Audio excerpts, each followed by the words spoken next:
Sokan próbálták már leírni a tökéletes várost, a felhőtlenül boldog társadalmat, de úgy talán még senki, mint Ursula Le Guin, amerikai írónő. A város neve Omelas. A történet csak néhány bekezdésből áll, amelyben egy gyönyörű tengerparti város tárul elénk.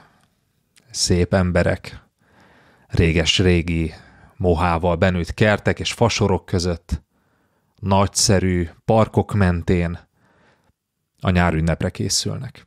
Zenélnek, beszélgetnek, nevetgélnek, hát ünnep lesz.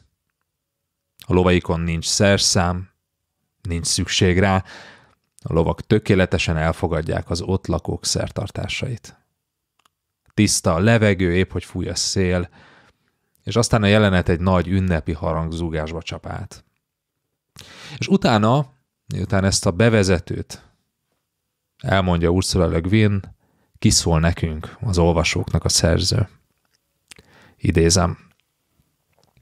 Nem voltak egyszerű népek, de boldogok voltak. Mostantól fogva azonban nem fogunk örömteli dolgokról beszélni. És lefagy az arcról a mosoly. Egy ilyesfajta leírás bizonyos elvárásokat ébreszt. Egy ilyen leírástól elvárjuk, hogy a következőkben bemutassa a királyt, aki fenséges paripán léptet, nemes lovagjaitól övezve, vagy színarany hordszéken viszik dagadó izmú rabszolgái. De nem volt király. Nem volt kardjuk, és nem tartottak rabszolgákat. Nem voltak barbárok, és bár nem vagyok tisztában társadalmuk törvényeivel és szabályaival, bizonyára nem volt nekik sok. Ahogy megvoltak királyság és rabszolgasság nélkül, úgy tőzsdére, hirdetésekre, titkos rendőrségre és atombombára sem volt szükségük. De, ismétlem, nem voltak egyszerű népek, nem voltak bájos szántóvetők, nemes vademberek vagy szelíd utópisták. Semmivel sem voltak egyszerűbbek nálunk. Ezután Le Guin arra hívja az olvasót, hogy képzelje el ő maga a tökéletes Omelaszt. Tehát nem szeretné felrajzolni nekünk az ő által ideálisnak tartott társadalmat, hanem meghívja az olvasót, hogy képzelje el, hogy az általa ideálisnak tartott városban vannak-e autók, vagy nincsenek. Helikopterek vannak ott, vagy nincsenek helikopterek. Luxusban élnek, vagy svéd ikás letisztultság mentén. Te döntöd el, kedves olvasó, bármit betehetsz a városba, ami csak ahhoz kell, hogy Omelas boldog legyen. Ha akarod, még vallást is odaképzelhetsz, de papság nélküli templomokkal. Sőt, ha akarod, és nehezen elképzelhetőnek tűnik egy ilyen város, ahol mindenki ennyire boldog, képzelj oda egy kábítószert, aminek semmilyen káros hatása nincs. Egyszerűen beveszed, és az élet élvezeteit a maximumra tekeri. És nincs bűnözés, nincs háború, nincs katonaság. A győzelem érzése persze ott van. Győztünk az élet felett, az élet diadalát éljük. Sikerült elképzelned? A szerző miután elképzeltette ezt velünk, így folytatja. A menet mostanra már elérte a zöld mezőt. Mennyei ételszagok terjednek a laci konyhások kék és piros sátrai felől. A kis lurkók arca szeretetre méltóan maszatos, egy férfi jóságos szürke szakállába zsíros tésztamorzsa ragadt. A fiúk és lányok már felültek a lovakra, és a verseny rajtvonala körül gyülekeznek. Egy alacsony, kövér öregasszony nevet, és virágokat oszt egy kosárból, és magas fiatal emberek fénylő hajukba tűzik az öregasszony virágait. Egy 9-10 éves forma gyerek a tömegen kívül ül, és furujázik. Az emberek megtorpannak, belehallgatnak, mosolyognak, de nem szólítják meg, mert a gyerek úgyse hagyja abba a furujázást, nem is látja őket. Sötét szemében a dallam törékeny, édes varázsa. A nyárünnep kezdetét vette. És ezután Le Guin ismét kiszól az olvasóhoz. Idézem. Elhiszik? Elfogadják az ünnepet? A várost és az örömöt? Nem? Akkor hadd mondjak el még valamit. Omelas valamelyik gyönyörű középületének alagsorában, vagy talán egy tágas magánház pincéjében van egy szoba. Ablaka nincsen, egyetlen ajtaja zárva. A deszkák résein belopakodik némi poros fény, másodkézből, a pince másik végén nyíló pókhálós ablakon keresztül. A kis szoba egyik sarkában egy rozsdás vödör mellett pár büdös, összeszáradt partvis áll. A földes padló kicsit nedves, mint minden pince padlója. A szoba 3 lépés hosszú és 2 lépés széles. Csupán takarítóeszköz raktár vagy használaton kívüli szerszámos kamra. De a szobában egy gyerek ül. Lehet, hogy fiú, de lehet, hogy lány. 6 évesnek tűnik, valójában majdnem 10. Gyenge elmélyű. Talán ilyennek született, de lehet, hogy a félelem, az éhezés és az egyedüllét hülyítette el. Túrja az orrát, néha szórakozottan a lábujjaival és nemi szervével babrál, ahogy görnyetten kuporog a vödörtől és partvisoktól legtávolabb eső sarokban. Fél a partvisoktól. Szörnyűségesnek tartja őket. Behunja a szemét, de tudja, hogy a partvisok nem tágítanak, és az ajtó zárva van, és senki nem jön. Az ajtó örökké zárva van, és soha nem jön senki, kivéve amikor nagy ritkán, a gyermeknek nem alakultak ki fogalmai az időről, az ajtó rettenetes nyikorgással kitárul, és egy vagy több ember áll előtte. Az egyikük talán bejön, és belerúg, hogy felállítsa. A többiek sohasem jönnek közelebb, csak bebámulnak rá, rémült, undorodó tekintettel. Ételt löknek a tányérjára, és vizet löttyintenek a kancsójába. Az ajtót bezárják, és a szemek eltűnnek. Az ajtóban álló emberek sosem szólnak semmit. De a gyerek, aki nem élt örökké ebben a szerszámos kamrában, és emlékszik még a napfényre és az anyja hangjára, néha megszólal. Jó leszek, mondja. Kérem, engedjenek ki. Jó leszek. De az emberek sosem válaszolnak. A gyerek régebben sokat sírt, és éjszaka segítségért kiáltozott, de most már csak valami furcsa vinyogást hallat. Éna, és egyre ritkábban és ritkábban szólal meg. Olyan vékony, hogy nincs megfelelő bilincs a lábára, a hasa felpuffadt, napi féltányér zsíros kukoricakásán él. Meztelen. Fenekét és combját gennyes sebek borítják, mivel egyfolytában saját ürülékében ül. Mindenki tudja, hogy ott van. Omelas összes lakója. Van, aki eljött megnézni, van, akinek az is elég, hogy tud róla. Azt is mind tudják, hogy ott kell lennie. Van, aki érti miért, van, aki nem, de azt mind felfogták, hogy boldogságuk, a város szépsége, barátságaik gyöngétsége, gyermekeik egészsége, tudósaik bölcsessége, mestereik ügyessége, még a szüret bősége és az időjárás enyhessége is. A gyermek förtelmes nyomorúságától függ. Ezt általában 8 és 12 éves koruk között magyarázzák el a gyerekeknek, vagy amikor már úgy tűnik, képesek megérteni. A gyermeket legtöbben fiatalok látogatják meg, noha sokszor felnőttek is mennek, újra, meg újra. Függetlenül attól, milyen alaposan elmagyarázták nekik a dolgot, a fiatal látogatók mindig megdöbbennek és rosszul lesznek a látványtól. Undort éreznek, noha azt hitték, fölötte állnak az érzésnek. Haragot, felháborodást, tehetetlenséget éreznek minden magyarázat ellenére. Szeretnének segíteni a gyermeken, de semmit sem tehetnek. Ha a gyereket valaki kivinné a napfényre, el arról a szörnyű helyről, ha megmosdatnák, megetetnék és megnyugtatnák, az valóban jó lenne. De ha megtörténne, azon a napon, abban az órában elhervadna és összedőlne Omelas gazdagsága, szépsége és öröme. Ezek a feltételek. És Omelas összes lakosának minden jóságát és báját felcserélni erre az egy apró jó téteményre, ezrek boldogságát dobni el egyetlen lény boldogságának lehetőségéért, ez valóságos bűntény lenne. A feltételek szigorúak és megkérdőjelezhetetlenek. Egyetlen kedves szót sem szabad a gyerekhez szólni. A fiatalok miután látták a gyereket és szembesültek ezzel a szörnyű ellentmondással, gyakran sírva vagy könyvtelen haraggal mennek haza.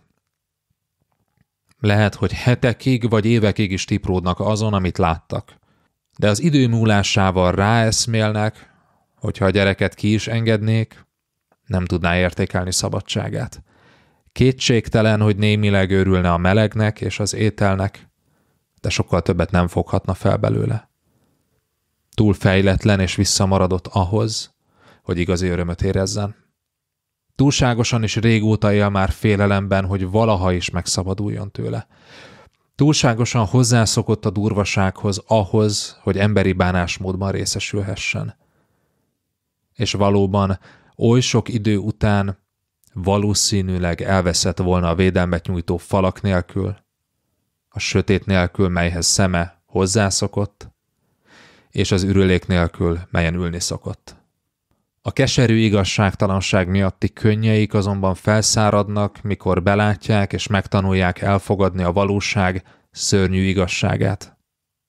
Mégis talán az ő könnyeik és haragjuk, nagy lelkűségük próbatétele és tehetetlenségük elfogadása, pompás életük igazi eredete. Az ő boldogságuk nem üres, öntudatlan boldogság. Tudják, hogy akár a gyermek, ők sem szabadok. Ismerik a részvétet. A gyermek létezése és az ő tudomásuk a létezéséről az, ami építészetüknek fenséget ad, zenéjüknek erőt és tudományuknak alaposságot kölcsönöz. A gyermek miatt kedvesek saját gyermekeikkel. Tudják, ha a nyomorult nem nyöszörögne ott a sötétben, a másik gyerek, a furujás, nem játszhatná édes muzsikáját az első nyári reggel napfényében, mikor a fiatal lovasok teljes szépségükben rajthoz sorakoznak. Tehát elhiszik már? Nem valószerűbbek-e így?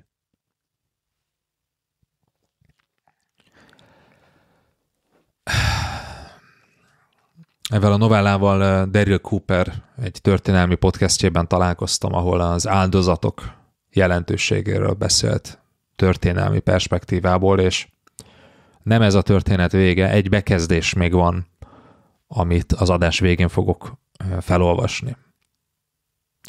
És emlékszem, hogy amikor először hallgattam ezt a történetet, a tökéletes Omelas leírását, egyre inkább elhatalmasodott rajtam az az érzés, hogy valami szörnyűség, valami szörnyű titok van a felszín alatt.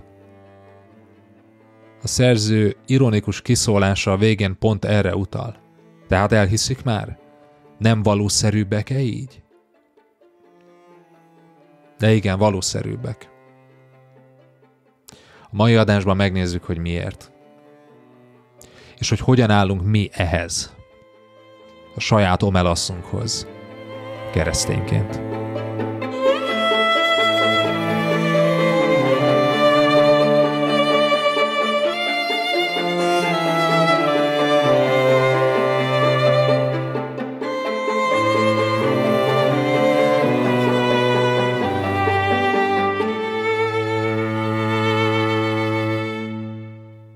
Az előző adásban megnéztünk 3 történelmi nézetet, Ellül Violence című műve alapján, és addig jutottunk, hogy egyik sem kielégítő.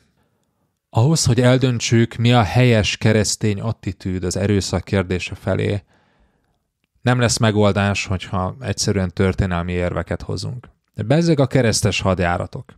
Bezzeg Hitler. Az sem segít, ha egyszerűen bibliai verseket idézünk. Ugyanolyan könnyen találunk ugyanis verseket az erőszak védelmében, még az Új Szövetségben is, mint az erőszak ellen. Ellül egy negyedik utat kínál. Arra, hogy helyesen értelmezzük az erőszakot. Ennek neve keresztény realizmus. Ellül szerint a legtöbb keresztény úgy viselkedik az erőszakkal kapcsolatban, mint egy naív, de hisztis gyermek. Holott épp az ellenkezőjére lenne szükség. A keresztény ember első lépésre ugyanis az, hogy hátralép, és a lehető legtisztábban, legőszintébben szembenéz azzal, ami valójában történik a világban. A realizmus, a keresztény gondolkodás első szükségszerű lépése. Mit ért Ellül realizmus alatt? 2 dolgot. Az egyik, hogy a dolgokat önmagukban és teljes egészében látjuk, anélkül, hogy illúziókba ringatnánk magunkat, anélkül, hogy elkerülnénk a számunkra kellemetlen felismeréseket. Ellül állítása szerint erre egyedül a keresztény ember képes. Mert miközben látja a világ kétségbejtő borzalmát, azt a rengeteg szörnyűséget, ami odakint van, közben képes reménykedni, és képes reménységét Krisztusba vetni. Tehát a keresztény embernek egy különleges lehetősége van arra, hogy a társadalmat reálisan, illúzióktól mentesen szemléje. Emellett nem kell érzelgősködnie sem, nem kell engednie az érzelmi zsarolásnak. Még akkor sem, hogyha azt mondják, hogy de a szegények, de az elnyomottak. A keresztény ember megengedheti magának, hogy akár a gazdagok, akár a szegények mellé álljon, ha az igazság úgy kívánja. Hát ez az első. A dolgokat önmagukban és teljes egészében illúzióktól mentesen látni. A másik szempont, amit Ellül realizmus alatt ért, hogy amikor a keresztény ember cselekszik, akkor pontosan tudnia kell, hogy mit tesz. És itt Jézustól idéz: íme én elküldelek titeket, mint juhokat a farkasok közé, legyetek tehát szelídek, mint a galambok, egy áldozati állat, aki hajlandó feláldozni magát a cselekvés közben, és okosak, mint a kígyók. Azaz, a keresztény ember pontosan tudja, hogy mit tesz, és milyen következményekkel számol. A keresztény ember nem cselekedhet spontán módon, impulzívan, ösztönszerűen, hanem csak is kalkulálva. Mert, és itt ismét Jézustól idéz, e világ fiai a maguk nemében okosabbak, mint a világosság fiai. Pontosan látnia kell, hogy tetteinek milyen következményei vannak. A Szentlélek nem jogosít fel bennünket arra, hogy gondolkodás, kimértség és tervezés nélkül cselekedjünk. Ez tehát a keresztény realizmus második eleme. Amikor cselekszünk, tudnunk kell, hogy annak milyen következményei lesznek, és miért. És itt előhúz egy fontos határt, hogy mit nem jelent a keresztény realizmus. Ez nem a hagyományos értelemben vett politikai realizmus, vagy a nemzetközi politika realizmusa. A keresztény realista ember nem a nyers tények alapján cselekszik. Még a politikai realizmus azt mondja, hogy ezek a tények, tehát ezért ezen tények alapján cselekszel. A keresztény embernél nem ezek a nyers tények, nem a maga körül tapasztalt valóság fogja meghatározni a tetteit. Sokan úgy értelmezik a realizmust, hogy akkor nyers, racionális módon értelmezzük a világot, és majd ezt elemezzük, és megtaláljuk a legoptimálisabb utat. A keresztény ember nem ezt teszi. Igyekszik a lehető legtisztábban látni a dolgokat, a maguk valójában, de cselekedeteit nem ebből a valóságból meríti. Na, hogy miből, az majd a következő adás témája lesz. De a realizmus mindössze egy pontos, tiszta, diagnózist takar. Hát akkor nézzük az elsőt. Az egyszerű szembenézést azzal, hogy mi vesz bennünket körbe a világban. És elől első fájdalmas megállapítása, hogy az erőszak mindig, mindenkor és mindenhol az emberi közösségek része. Rögtön le is rombolja az első illúziónkat. Nem hajlandó különbséget tenni erőszak, meg kényszerítő erő, meg kényszerítés, meg erő között.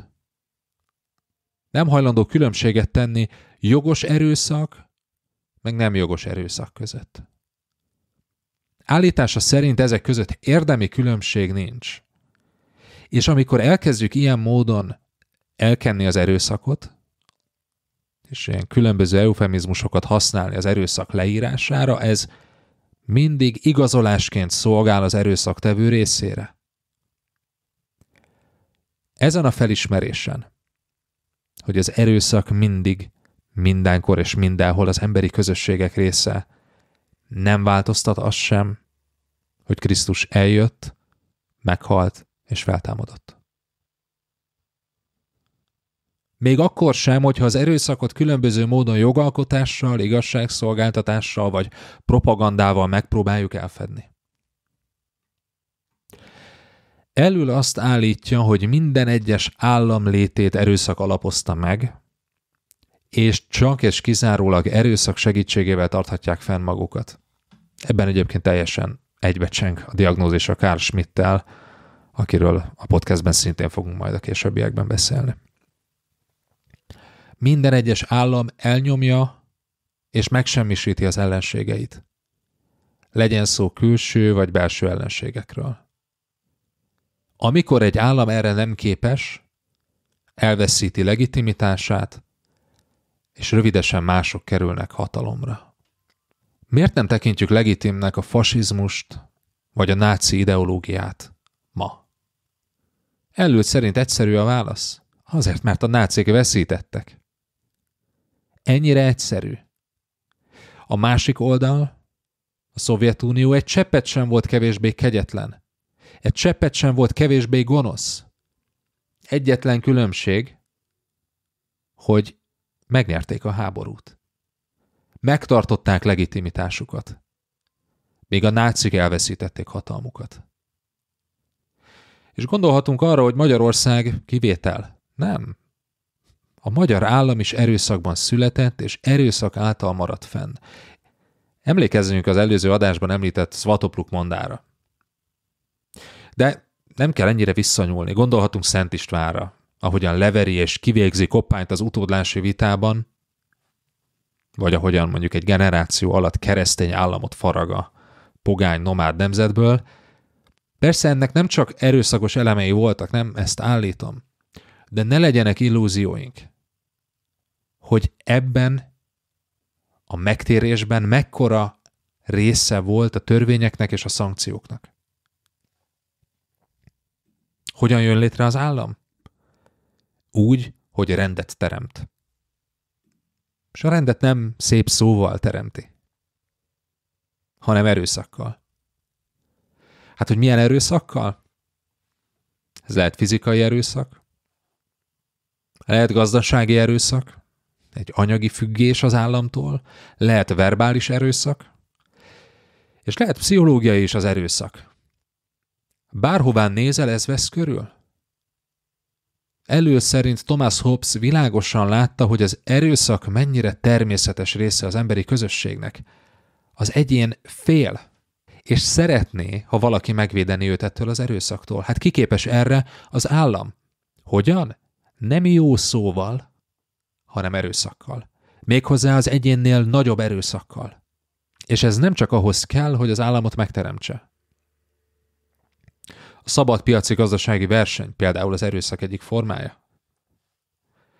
Az erősebb nyer, az okosabb nyer, aki jobban tudja alkalmazni a marketing eszközeit, nyer és győz. És legyőzi a másikat. Ha az állam ezt korlátozza, vagy éppen bátorítja, mert nem enged bizonyos monopóliumokat létrejönni, azt szintén csak erőszakkal képes megtenni. Hasonlóképpen említi elől az osztályok közötti viszonyt. Ez egy természetes, erőszakos versengés. Ebben semmi természetellenes nincs. A nemzeten belüli hatalmi pozíciókért, státuszért, vagyonért. Azt mondja, idézem, feltételezheti-e bárki, hogy az alsóbb osztályok, a munkások, az alkalmazottak, a parasztok tiltakozás nélkül elfogadják a felsőbb osztályok életük feletti uralmát a valós vagy hallgatólagos erőszakfenyegetés nélkül? Mi a helyzet a tőkés, a menedzser, a bürokrata, a technokrata vagy bárki más uralmával? Bárki is uralkodik, uralmát épp úgy az erőszak alapozza meg és tartja fenn, még akkor is, ha ez az erőszak álcázott és rejtett. Néhány hallgatóm talán azt gondolja most, hogy ez teljesen idegen hazai kontextustól. Hát ebből mit tapasztalok? Erőszak rajtam? Körülöttem? Hadd hozzak erre egy példát. Nemrég jelent meg néhány hónappal ezelőtt egy riport az Ózd környéki erdő- és bozóttüzekről a 444-en. Valamilyen újságírói díjat is nyertek ezzel a cikkel. Hadd idézzek most ebből a cikkből.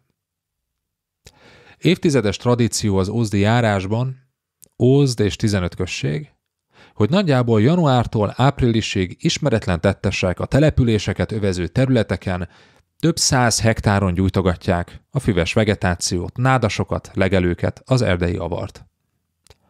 Ami az erre járók számára bizarr és nyugtalanító, az a helybelieknek triviális látvány. Ebben nőttek fel. A kezdeti pánikrohamok után az újonnan ide költözők is hamar beletanulnak az apátiába, ami sok egyéb társadalmi problémához hasonlóan a rendszer legfőbb válasza a jelenségre. A létszámhiánnyal küzdő rendőrség nem csinál, illetve nem is tud csinálni semmit. A túlterhelt tűzoltóság munkáját a feudális viszonyokból és központosításból fakadó rendszer szintű problémák nehezítik, az önkormányzat pedig úgy tesz, mintha nem tudna semmiről. Egy helyi álnév alatt nyilatkozó hivatásos tűzoltó szerint, idézem, a gyújtogatásokat gyerekek követik el. Egyértelmű időbeliség figyelhető meg az utolsó kicsöngetés és a tüzek keletkezésének ideje között. Ez olyan, mint a fogócska. Felgyújtja, kimegyünk, ti voltatok? Nem, bácsi. Ez megy egész nap, oda-vissza hetekig. Más szerint gyakran unalomból gyújtogatnak. Oda megy 2 tűzoltóautó, meg 2 erdészautó, aztán 20-30 gyerek lóg a fecskendőről, mert végre történik valami, mondja. Idézet vége. Ózd. Az a város, amely a borsodi régióval együtt a békés, erőszakmentes rendszerváltás talán legnagyobb vesztese volt itthon. Egy külön elemzést egyébként megérne, hogy ez az erőszakmentes rendszerváltás mítosza mennyire téves. Hát gondoljunk csak bele abba, hogy hány ezer atomfegyver, micsoda fegyverkezési és űrverseny, mennyi technológiai és gazdasági szankció, mennyi proxy háború, ideértve az 1980-as évekbeli afganisztáni kalandot a szovjetek részéről. Szóval mennyi erőszakcselekmény kellett ahhoz, hogy a Szovjetunió és a Varsói Szerződés felbomoljon. De ugye még közelebbi élmény az a gazdasági erőszak, amit privatizáció és szabad verseny rejteke alatt elkövettek a borsodi közösséggel szemben. Miért hoztam ide ezt a példát? Azért szeretem ezeket a példákat, mert ezek nem politikai témák. Sem az előző adásban említett abortusz, sem az ózdi tüzek, sem az ózdi helyzet nem politikai témák. Ezek nyugvó ponton vannak, egyébként szerintem ez a következő 10 évben nem is fog változni. Legutóbb mindkét téma nagyjából 20 évvel ezelőtt volt napirenden, mint politikai téma. De most, kedves hallgatóm, amikor keresztények azt mondják, hogy Magyarországon hát nem reális, kevés az erőszak, mert béke van, és törvények uralkodnak, nem látjuk elég tisztán a helyzetet. Hiányzik a realizmus első összetevője. Hogy világosan szembenézzünk azzal, hogy kollégáink, barátaink, rokonaink, ismerőseink, közösségeink körében évente 10 000-ek vesznek részt egy-egy ártatlan, védtelen emberi élet elpusztításában, és 1000-ek, 10 000-ek élnek folytogató füstben, mert a reménytelenség, a nihilizmus, az értelmetlenség és a gazdasági erőszak miatt lényegében az egyetlen lehetőségük, hogy füstjeleket eregetnek a világnak. Átérezzük? Szinte biztos vagyok benne, hogy nem. A keresztények többsége egyszerű, követő üzemmódban van. A politika és leginkább a média határozza meg, hogy milyen témát lát épp fontosnak.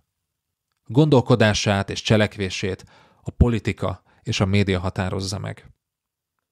És emiatt észre sem veszi, hogy micsoda látens erőszak fortyog a társadalmunkban, ha csak az a téma be nem kerül a médiába és politikaivá nem válik.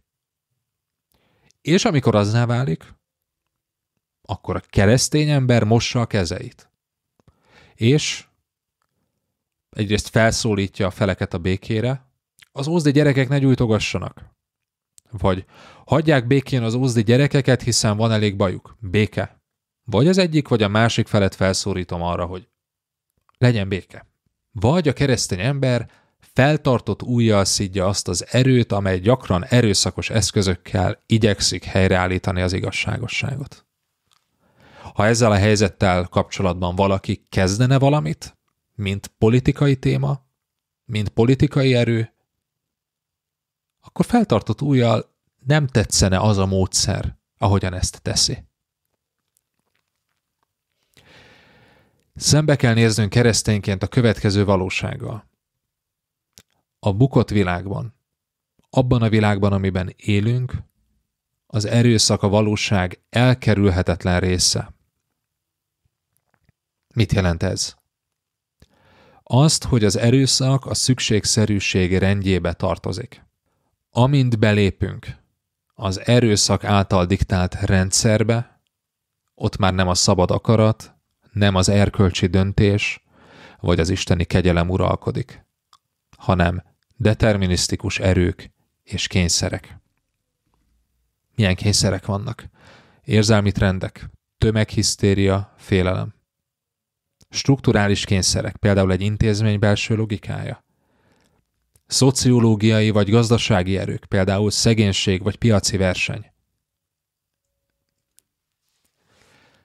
Mit jelent, amikor valaki aláveti magát ennek a rendnek, amikor egy ember vagy egy csoport a szükségszerűség rendjének van alávetve? Ez azt jelenti, hogy beszippantotta ez a rendszer. Ebben az állapotban az ember elveszíti az önállóságát. Nem tekinthetünk rá önálló, kezdeményező cselekvőként. Az ember csak reagál. Követi a kényszerítő erőket, sodródik az árral. És a harmadik, hogy már nem erkölcsi lény. És ez a kulcs. Elől szerint, aki ennek a rendnek engedelmeskedik, aki ebbe a rendbe belép, az nem hoz valódi döntést. Hát gondoljunk bele, ha csak kikerülhetetlen kényszereknek engedelmeskedik, akkor hogyan mérlegelhetnénk a tetteit, az erőszakos tetteit erkölcsileg? Hadd hozzak erre egy példát, hogy jobban megértsük ezt az állapotot. Ez a példa a Japan Airlines 123-as járatának légi szerencsétlensége. Ez a történelem legtöbb áldozattal járó egy repülőt érintő balesete. 520-an veszítették életüket ebben a balesetben. A repülőgép felszállt, majd 12 perccel a felszállás után egy robbanás rázta meg, leszakadt a gép függőleges stabilizátora. Ez ott a gép hátulján található, és mind a 4 hidraulikus rendszerből elszállt az olajnyomás. Tehát a gép lényegében irányíthatatlanná vált. A pilóták hősies küzdelmükkel ezután még 32 percen keresztül a levegőben tartották a repülőgépet. Ezt később egyébként, amikor megpróbálták újra eljátszani szimulátorral a balesetet, senkinek nem sikerült. Fogalmuk sem volt, hogy mi történhetett. Hogyan lehet az, hogy az összes rendszerből elszállt az olajnyomás? Nincs hidraulika a gépen. A végsőkig küzdöttek hiába. Nem teljesen hiába, ugyanis a balesetnek volt 4 túlélője. Utólag néhány kommentelőtől láttam azt az ironikus megjegyzést, hogy mit tegyen egy pilóta, hogyha elszáll a vertikális stabilizátor. Békülj meg Istennel, ez van a checklistán. Hát ez egy lehetetlen helyzet. Így néz ki egy rendszer, ahol a szükségszerűség rendje uralkodik. Igen, persze mondhatjuk, hogy a pilóták hozhatnak döntéseket, ugye? Merre forgatja azt a kormányt? Melyik gombot nyomja meg? Talán hátulról az utastérből kritizáljuk is a pilótákat, meg a légiutas kísérőket. Hogyha én lennék ott, máshogyan irányítanám ezt a gépet. Amit nem tudunk, és amivel még nem néztünk szembe, hogy itt a szükségszerűség rendje uralkodik. Ezeknek a döntéseknek valódi tartalma nincs. Legfeljebb annyi, hogy itt vagy egy kicsit odébb zuhanjunk le. Amikor az ember úgy dönt, hogy az erőszak útját választja, akkor egy ilyen rendszerbe lép be. Egy olyan rendszerbe, ahol a szükségszerűség uralkodik.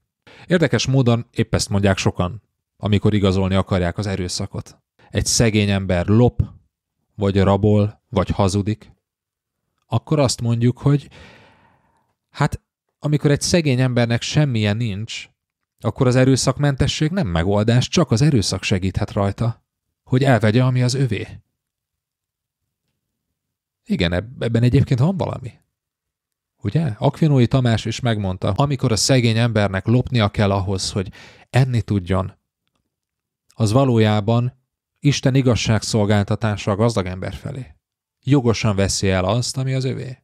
Elől ezzel nem ért egyet, azt mondja, hogy ez nem egy jogos cselekedet, még ha az összképet tekintve Isten igazságszolgáltatása is, de az egyén részéről ez nem egy jogos cselekedet. Ugyanis elől arra figyelmeztet, hogy amikor ez az ember kieli a haragját, és erőszakot alkalmaz, akkor az állatvilág szintjén reagál, és a szükségszerűségnek engedelmeskedik. Tehát épp azt bizonyítja, hogy nem szabad ember. Jézus is elmondja ugyanezt.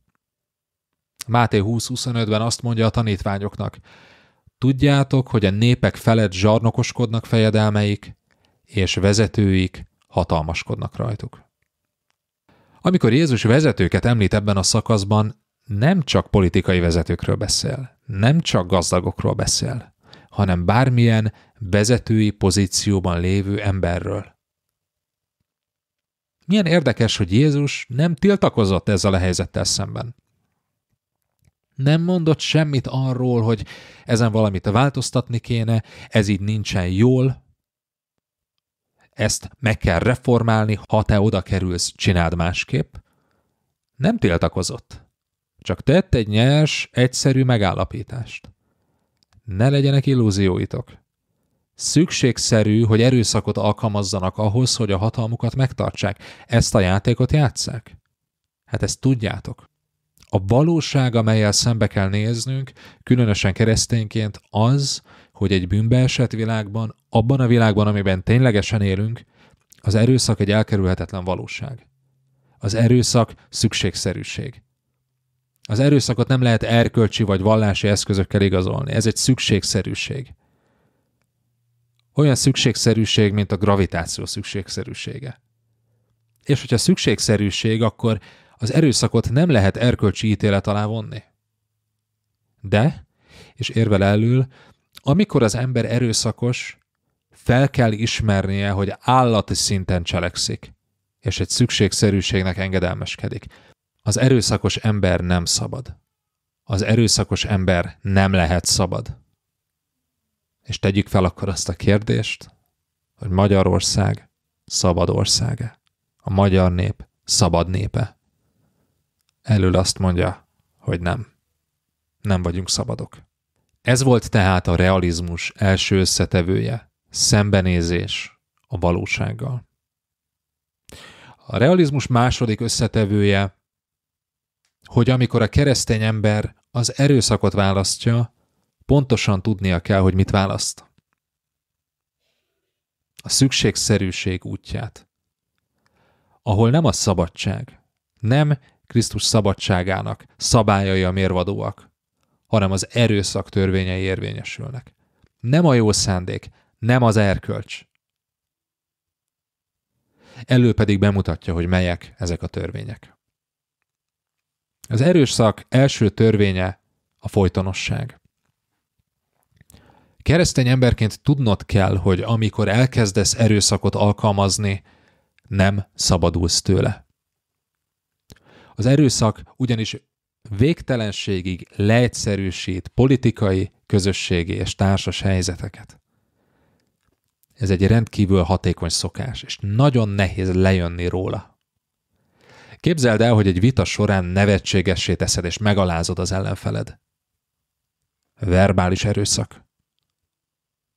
Úgy gondolod, hogy a következő alkalommal visszamehetsz és választhatod az őszinte párbeszédet? Hát az őszinte párbeszéd sokkal lassabb. Sokkal kevesebb az eredménye. Az örök békét, végső megoldást, nagyszerű eredményeket ígérő forradalmak, mozgalmak, aztán újabb és újabb és újabb erőszak hullámot hoztak magukkal. Ha elszabadul az erőszak, nem tudsz megszabadulni tőle. Az erőszak második törvénye a kölcsönösség. Jézus megmondta, akik kardot fognak, kard által vesznek el. Pontosabban fordítva, mindenki, aki kardot fog, kard által veszik el. Mindenki. Függetlenül attól, hogy jóra vagy rosszra használja ezt a kardot. Amikor a kard útját választod, azzal kiválasztod annak eredményét is. Ugye ez a szakasz akkor jön elő, amikor Péter előveszi a kardját, és meg akarja védeni Jézust, és lecsapja az egyik katona fülét. Sokan félreértik ezt a szakaszt. Jézus nem erkölcsi ítéletet mond Péter felett. Nem mondja azt, hogy itt most valamit helytelenül csináltál. Egyszerűen leírja a helyzet valóságát. Kimondja az erőszak második törvényét. Péter, az erőszak erőszakot szül, ami erőszakot szül. És így tovább. Ha győzöl, az sem hozzá el a szabadságot. Mert aztán a győztesek pártokra szakadnak, és majd egymással harcolnak. Elő például nem látott érdemi különbséget a náci koncentrációs táborok és a francia kollaboránsok internálótáborai között 1944 után. Ha erőszakot alkalmazol, nem mondhatod, hogy ennyi volt, elértem a célomat, legyen elég. Az erőszak erőszakot szül, ami idővel téged is elér. Az erőszak harmadik törvénye egyformaság. Elől azt mondja, hogy minden erőszak pontosan megegyezik a többivel, tehát nincs olyan, hogy többféle erőszak. Ez pedig nem csak a fizikai erőszakra igaz. A gazdasági kizsákmányolásra, a szóbeli erőszakra és a pszichológiai erőszakra egyaránt. Gyakran találkozom azzal keresztényeknél, hogy a fizikai erőszak nagyon hangsúlyos. De a pszichológiai erőszakra csak úgy legyintünk. Enyhébbnek tűnik a többinél.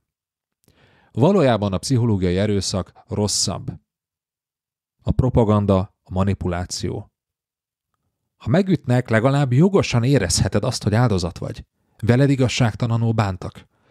De a propaganda, a pszichológiai erőszak az ember lelkén a legrosszabb, mert anélkül köti gúzsba az embert, hogy az rájönne, hogy mi történt. Időzzünk el egy kicsit az egyformaság törvényénél. Milyen következményekkel jár ez? Az egyik, hogy ha visszautasítod az erőszakot, akkor vissza kell utasítanod minden formáját. Nem mondhatod azt, hogy csak eddig és nem tovább. Az erőszak nem ismer korlátokat. Ha elkezdesz kínozni másokat, mert a náluk lévő információ nagyon fontos, akkor majd legközelebb kínozni fogsz kevésbé fontos, majd később triviális információkért is, és egyre kegyetlenebb kínzási módokat használsz majd.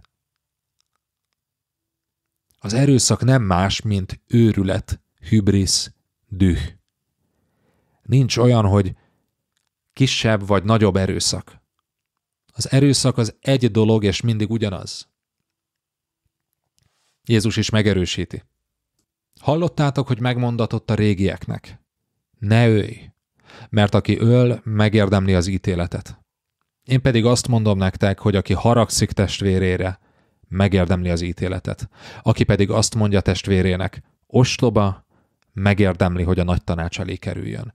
Aki pedig azt mondja, bolond, méltó a gyehenna tüzére. Gyakran félreértjük ezt a szakaszt is. Mint hogyha ez a hívőknek egy ilyen morális jó tanács lenne arról, hogy a kisbűn és nagybűn. A kisbűn is fontos, meg a nagybűn is fontos. Nem mondd azt, hogy ez csak kisbűn volt. Ez a szakasz az erőszak természetéről ad leírást, hogy abban, amikor azt mondod, bolond, benne van a nagyobb erőszak is. Amikor azt mondja testvérének ostoba, benne van a nagyobb erőszak is. Amikor haragszik testvérére, benne van a nagyobb erőszak. Az egyformaság törvénye azt is jelenti, hogy miután mi magunk erőszakot használunk, hozzájárulunk ahhoz, hogy ellenfelünk is használja ugyanazt. Tehát nem várhatsz más bánásmódot, mint amit te magad alkalmazol vele szemben. Bármennyire is jó célok érdekében használtad, a saját erőszakunk szükségszerűen igazolja majd az ellenségét is, és nem tiltakozhatunk ez ellen. Tehát amikor az állam pszichológiai erőszakot gyakorol a lakosság jelentős részére, YouTube kampányokkal, Facebook posztokkal, videókkal, hírekkel, TikTok videókkal, majd ez frusztrációjában kimegy, és autókat gyújt fel, akkor nem hivatkozhat arra, hogy hát én legitim módon korlátoztam a veszélyes elemeket, mert persze hivatkozhat rá, de keresztényként vegyük észre azt, hogy valójában ez egy reakció volt egy más erőszakos cselekményre. Ugyanez igaz azonban fordítva is. Amikor a tüntető erőszakot alkalmaz, és kimegy, és de hát én csak megdobtam a Sándor palotát egy vödörnyi festékkel. Nem tiltakozhat, amikor az állam is erőszakot alkalmaz vele szemben. Ha visszautasítod az erőszak forradalmi formáját, akkor visszautasítod az állami erőszakot is. És ugyanez igaz fordítva is. Nem lehetsz szelektív az elutasításodban, mert minden erőszak ugyanaz. Az erőszak 4. törvénye, hogy az erőszak erőszakot szül, és semmi mást. Az erőszak a hamisság tökéletes módszere. Ó, hát milyen dicséretes céljaink vannak. Hát sajnos ahhoz, hogy elérjük őket, erőszakot kell alkalmaznunk. De mihelyt kormányra kerülünk, látni fogod, hogyan fejlődik a társadalom, emelkedik az életszínvonal, megjelennek különböző kulturális értékeink, ha mi forradalmárok csak egy kis erőszakot használunk. Hát ha rántottát akarsz sütni, akkor néhány tojást meg kell törnöd. Látni fogod majd, hogy eljön az igazság, a szabadság és egyenlőség uralma. Jó hangzik, nem? Ez egy nagy hazugság. Ezzel nem morális ítéletet mond elől, ez egy tényszerű megfigyelés. Amikor egy erőszakos mozgalom hatalomra kerül, ott az erőszak törvénye fog uralkodni. Ez igaz a francia forradalomra, a nagy októberi szocialista forradalomra, Mao, Nasser, Castro forradalmára, igaz volt ez az arab tavasz minden egyes forradalmára, igaz volt az ukrán forradalomra, igaz volt Szíriára, igaz az amerikai demokrácia export különböző területeire, Irakra vagy Afganisztánra. Az erőszak sohasem ér el egy nemes célt. Nem hoz létre igazságot, nem hoz létre szabadságot. A menet közben felhasznált gonosz eszközök meg fogják rontani a nemes célokat. Hadd ismételjük el még egyszer. Elől nem azt mondja, hogy ne használjunk erőszakot. Tehát épp azt mondja, hogy a világ szükségszerűsége az erőszak használata. De az az ember, aki úgy gondolja, hogy nincs más eszköze, nincs más módja, tudnia kell, hogy mibe vág bele. A keresztény ember csak ennyit kérhet tőle. Figyelj! Tudd, hogy erőszakkal sohasem hozhatsz létre igazságos társadalmat. Persze! Erőszakkal bosszút állhatsz, erőszakkal megkötözheted az ellenséged, de tudd, hogy el fog jönni az a pont, amikor az erőszak már nem egy eszköz lesz, egy magasztos cél elérése érdekében, hanem maga a cél. Ugyanis ebben a rendszerben a legkegyetlenebb és leghangosabb személyek lesznek sikeresek. Ha nem te, akkor majd valaki más lesz sikeres abban a rendszerben, amit eddig te építettél. Erőszak segítségével. Az erőszak 5. törvénye, hogy az erőszakot alkalmazó ember mindig megpróbálja igazolni azt, és önmagát is. Az erőszak gusztustalan, így aki erőszakot használ, magyarázza a bizonyítványát. Sztálin, Hitler, Mao egytől egyig megpróbálták titokban tartani az erőszakot, vagy részletesen elmagyarázni, miért volt jogos és elkerülhetetlen. Az erőszak a gyűlölet kifejezése, ezt ők is tudták pontosan, és azt is tudták, hogy csak a legszívtelenebb ember képes úgy gyűlölni, hogy közben ne próbálja meg felmenteni önmagát. Az erőszak szükségszerűen képmutató és hazug. Amikor erőszakot követünk el, vágyunk arra, hogy igazoljuk ezt. Ideológiára, propagandára van szükségünk, újabb és újabb erőszakra, amely aztán tovább táplálja az erőszak spirálját. Előtt szerint sokan abban a hitben élnek, hogy ha valamilyen ideált tesznek az erőszak mellé, akkor az majd megtisztítja. Az első ilyen ideál, ha az erőszakot a szegények nevében, az emberi jogok nevében, az elnyomottak nevében, a nemzet nevében, a szuverenitás nevében, az antifasizmus nevében, a kereszténység nevében követjük el, az megszenteli azt. A valóság ezzel szemben az, hogy az erőszak egy végtelenül felszínes dolog. Látványos és felszínes változásokat hoz, de az igazságtalanság gyökerét sohasem érinti. A másik gyakori ideál, szeretnék megbékélni a másik féllel, de ez csak akkor lehetséges, ha az erőszak már elvégezte a dolgát. Szép példája ennek a Puzsér Robert által nemrég szervezett megbékélés menete, amely érdeklődés hiányában elmaradt. Nem akarok cinikus lenni, de jót mosolyogtam a hvg.hu címén. Idézem, megbékélés menetet szervez a Puzsér-féle polgári ellenállás. Igen. Az ellenállás megbékélés menetet szervez. Kafkai fordulat. Aztán néhány nappal később jött a hír, hogy idézem, belátható időn belül nem szervezik meg újra a megbékélés menetét Puzsérék. Miért? Hát mert a magyar társadalom nem akar megbékélni.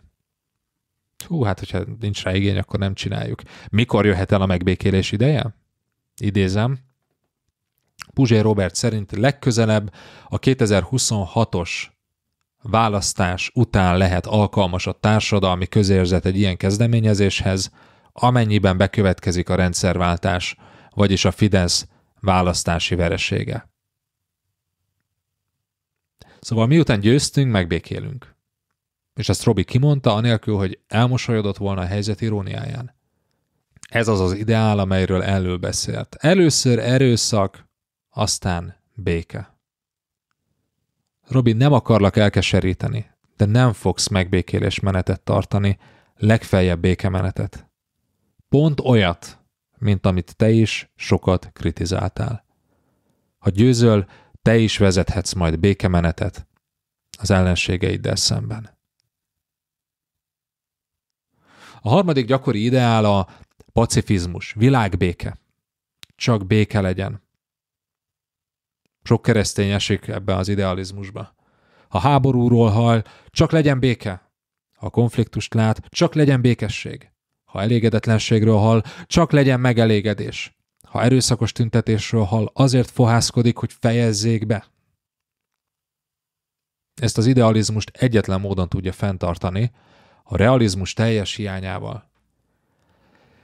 Nem néz szembe a társadalmunk valóságával, azzal a mérhetetlen erőszakkal, ami látens módon jelen van, és igazságtalanságok tömegét termeli ki. Elvonul a saját békés közegébe, kivonul a társadalomból, és csak pozitív gondolkodású emberekkel veszi körbe magát. Ez persze nem csak a keresztény ember sajátja. Hányszor hallunk erről a gondolatról pszichológusoktól, vállalkozóktól? Olyan emberekkel vedd körül magad, akik magasabb rezgés számon pörögnek. Olyan emberekkel legyél, akik jobban érzik magukat nálad. Persze. Tagadj mindent, ami a társadalomban történik, fogd be a szemed és füled, és kérd, sőt követeld, hogy a társadalom egészen ilyen buborékban éljen. A negyedik gyakori ideál, különösen keresztények között, próbáljunk meg a jóra figyelni. Tehát elő nagyon pessimista. Sokat beszél az állam és a tudomány és a technológia káros hatásairól, meg az erőszak szükségszerűségéről, de hát nézzük meg, milyen jó irányba halad a világ. Nézzük meg, hogyan teszi a kereszténység és Jézus egyre jobbá és jobbá a világot. Egy keresztény egyházi magazinban találkoztam ezzel a törekvéssel, hogy nálunk csak jó hírek lesznek. Jó dolgokról fogunk beszámolni. Mert a kereszténység örömhír. És az örömhír miről szól? Hát a világról. Nézzük meg, történelmi alapon igazoljuk, hogy a modern tudomány és annak életminőséget javító vívmányai, hát ezek mind a kereszténységnek köszönhetőek. Hát a modern tudományt keresztények vitték előre, keresztény többségű országokban született, tehát a világ legyen hálás nekünk, megszenteltük a világot. Jézus Krisztus nélkül ma nem lenne vörös kereszt, kanyaró elleni oltás vagy elektromosság. Hát a kereszténység kellett ahhoz, hogy legyőzzük Hitlert és a Szovjetuniót. Figyeljünk arra, hogy mennyi minden jó dolgot értünk el az erőszak segítségével, amikor azt keresztények követték el. Mi ezzel a baj? Nem az, hogy az érvelés teljes egészében téved, sőt, egészen sok valóságtartalma van. A probléma az, hogy a kiinduló pontja hamis. Azt a látszatot kelti, mintha Jézus Krisztus azért jött volna el, hogy a világon uralkodjon és azt megjavítsa. Mintha Jézus Krisztus azért jött volna el, hogy ma legyen elektromos áram a házban. Jézus Krisztus azért jött volna el, hogy mi legyőzzük Hitlert. Ez az egész érvelés az emberek országára és nem Isten országára fókuszál. Végső soron egyébként az ember dicsőíti. Tehát nézzétek, mire voltunk képesek a kereszténységgel. Ha hinnénk, még többre lennénk képesek. Az ilyen keresztény idealisták egyrészt tagadják az erőszak extrém megjelenéseit. Nagyon nehezen tudják hova tenni a háborút, a népírtást, a kínzást, és úgy általában a történelmi események brutalitását. Másrészt tagadják az erőszak más, rejtettebb formáit. Nem vesznek róla tudomást, vagy erkölcsileg igazolják azt. Ez a propaganda jó propaganda, mert keresztény értékeket hirdet. És itt hadd gyakoroljak egy kis önkritikát. Én emlékszem arra, amikor fiatalon rátapadtam a hírekre, és követtem az arab tavasz eseményeit. Micsoda öröm volt számomra, amikor Barack Obama bejelentette 2011-ben a Líbia feletti légtérzárat. Hiszen a gonosz, elnyomó Kadhafi hamarosan elbukik. Hullanak a bombák. Aztán hamarosan megjön a hír, hogy Kadhafit a lázadók elfogták és megölték. Az akkor meg nem derült ki, hogy meg is kínozták.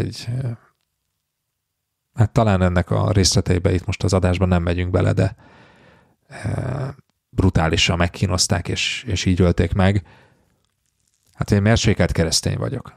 Úgyhogy a kínzás az túlzás. Mosom kezeimet, de örülök, hogy meghalt. Micsoda képmutatás volt ez? A realizmusnak micsoda elvetése. Képmutatás volt, mert olyan könnyen elfogadtam és ünnepeltem az erőszakot, de ha akkor oda jön hozzám valaki, és kezembe nyom egy pisztolyt, hogy na, akkor húzd meg a ravaszt, képtelen lettem volna rá, és még erkölcsösebbnek tartottam volna magam, mert én ezt nem teszem meg. Bezzeg, egy olyan konfliktusban, aminek semmilyen keresztény vonatkozása nincs, vakon beálltam az egyik oldalra. Olyan könnyen. A keresztény ember feladata, hogy elvesse ezeket az ideálokat. Ezt az idealizmust. A kereszténység realizmust kíván. Szembenézni a helyzettel a maga nyers valóságában, és szembenézni az erőszak következményeivel is. Nincs megoldás. A világnak nincs. Az erőszak természetes és normális, az erőszak szükségszerűség ebben a bukott és bűnös világban. A vezetők és vezetettek, gazdagok és szegények között. Na most, hogyha ez a felismerés megbotránkoztat néhány keresztényt, az elő szerint csak azért van, mert hibásan azt gondoljuk, hogy ami természetes az jó, és ami szükségszerű az egyben legitim is. Ó, hát elő bemutatta. Az erőszak elkerülhetetlen és szükségszerű, tehát az erőszak legitim és muszáj használnunk. elő szerint ez a tökéletes antikrisztusi érvelés. Ugyanis elől egy rendkívül éles, átugorhatatlan határt húz a szükségszerűség világa és Krisztus szabadsága között. Mit tett ugyanis Krisztus? Szabaddá tett bennünket. Isten lelke szabaddá tesz bennünket arra, hogy közösségünk legyen az Úrral. Ez a valódi szabadság útja. És a szabadság azt jelenti, hogy kiszabadulunk a szükségszerűség logikája alól. Kiemel bennünket a Japan Air 123-as tehetetlenül sodródó járatáról, és olyan helyre kerülünk, ahol szabadon mozoghatunk, ahol nem vagyunk a szükségszerűségek foglyai. Van ugyanis annak a mondatnak, amit Jézus mondott a tanítványoknak, hogy tudjátok, hogy a fejedelmek uralkodnak a népek felett. Ennek van egy második fele, hogy közöttetek ez ne így legyen. Jézus eljött és megalapította azt a királyságot, amely itt van ebben a világban, de nem e világból való, és ahol nem a szükségszerűségek uralkodnak. Ahol az első az lesz, aki a másik szolgája, a legelső pedig az lesz, aki a másik rabszolgája. Tehát van egy hely, van egy közösség, van egy királyság, ahol már nem a szükségszerűség uralkodik. De ez ebben a világban van. És a két világ között nincs átjárás. És most, ahogyan írtam ennek az adásnak a jegyzetét, jutott eszembe egy olvasás élményem szerintem több mint 20 évvel ezelőttről. Otthon ugyanis volt egy könyv, egy nap csak úgy véletlenül levettem a polcról, és egy ültőhelyemben kiolvastam. A könyv címe sokatok számára lehet ismerős, Bruckó. Ez Bruce Olson misszionárius életéről és munkájáról szól. Olyan Dél-Amerikában élő őslakosok között, akik korábban több misszionáriust megöltek, de neki sikerült beilleszkednie a közösségbe, sikerült átadnia az evangéliumot több olyan törzsnek, amelyek időtlen idők óta ölték egymást. És eszembe jutott a könyv vége. Sajnos már nincs meg, úgyhogy nem tudom pontosan idézni, de a könyv végén van egy jelenet, ahol Bruckó, ahogyan őt nevezték az indiánok, beszélget az egyik indiánnal, aki elmondja, hogy mit jelent számára a megtérés. Mit jelent számára az, hogy Jézus eljött. Azt jelenti, hogy az erőszak és bosszú spiráljából van kiút. Eddig csak ezt a módot ismertük, hogy átjön valaki a másik törzsből, megöli valamelyikünk apját, anyját, gyermekét, és nekünk kötelességünk átmenni és megölni valakit tőlük. Egyrészt azért, mert csak így nyugszik meg a lelkünk.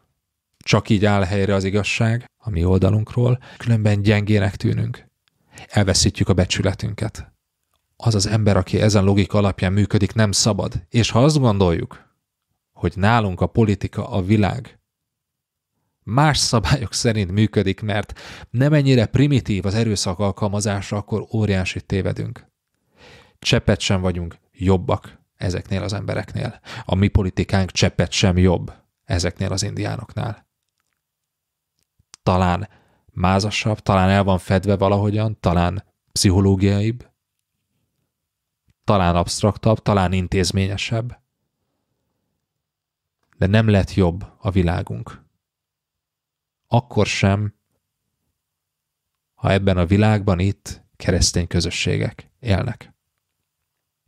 Ugyanis a szükségszerűség a bűnbeeséssel jött el a világba. A szükségszerűségből való szabadság, az erőszak törvényeiből való menekvés pedig Krisztussal. De ez a két világ között nincs átjárás. Teljesen és végérvényesen el vannak szakítva egymástól. Aki a szükségszerűség világában él, és ott működik, nem lehet szabad. Amikor keresztényként belépsz ebbe a világba, nem lehetsz szabad. Aki pedig szabad Krisztusban, az nem használ erőszakot, mert az a szükségszerűség rendjéhez tartozik. ebben a szabadságban nincs erőszak. Tehát a jó hír, hogy van menekvés. Sőt, ha hiszel, már megmenekültél a szükségszerűség alól.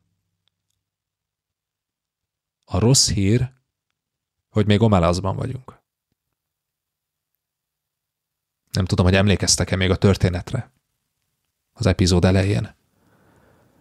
A gyermekről, aki ott van ebben a pincében, ebben a sötét pincében, és arról, hogy elmennek az emberek, elmennek Omelasz lakói, megnézik, vagy hallanak róla, és aztán valamilyen módon igazolják azt, hogy igen, ez nem elkerülhető, ez szükségszerű. De említettem azt is, hogy van még egy bekezdés a novellából. A novella címe, amit nem említettem az adás elején, Akik elhagyják Omelaszt. Talán sejted már, hogy miről szól az utolsó bekezdés. Le Guin így folytatja az elbeszélést. Idézem. De még valamiről szót kell ejtenünk. Valamiről, ami elég hihetetlen. Néha egyik másik tinédzser, aki meglátogatja a gyermeket, nem megy haza sírva vagy dühöngve, sőt egyáltalán nem megy haza. Időnként megesik, hogy öregebb férfiak és nők is egy pár napra elnémulnak, majd otthagyják otthonukat. Kilépnek az ajtón, és magányosan végig sétálnak az utcán. Tovább mennek, egyenesen kifele Omelasz városából, át a gyönyörű kapukon. Végig gyalogolnak Omelasz földjein. Mindegyik egyedül megy, fiú vagy lány, férfi vagy nő. Mennek. Leszáll az éj, a vándor végigbaktat a falusi utcákon, a házak közt, melyeknek ablakai sárgás fényt árasztanak, és tovább ki a koromsötét földekre. Mindegyikük magányosan vándorol északra vagy nyugatra a hegyek felé, és csak mennek és mennek. Ott hagyják Omelaszt. Belegyalogolnak a sötétségbe, és nem térnek vissza.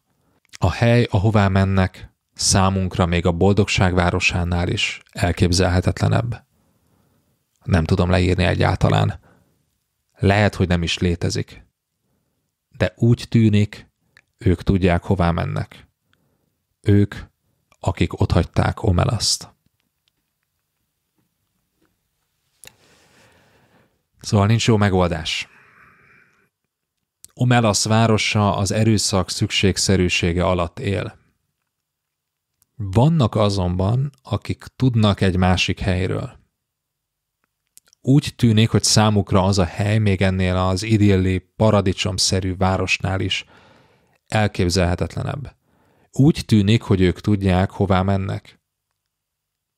És már most úgy élnek, mint akik oda tartanak. Ez a keresztény feladata is Omelaszban. A következő adásban megnézzük, hogyan néz ki a keresztény cselekvés ebben a feszültségben. Ebben a feszültségben a világ szükségszerűsége és Krisztus szabadsága között. Köszönöm, hogy velem tartottál. Ha értékesnek találtad ezt az adást, iratkozz fel a telos.hu oldalon, és oszd meg ismerőseiddel, barátaiddal is. Hagyj egy kommentet, hogyha kérdésed van, vagy hogyha vitáznál, vagy írja hello@telos.hu oldalra, hogyha ezt nem nyilvánosan tennéd. És kövess Facebookon, YouTube-on, vagy azon a podcast platformon, amit használsz. Tarts velem legközelebb is!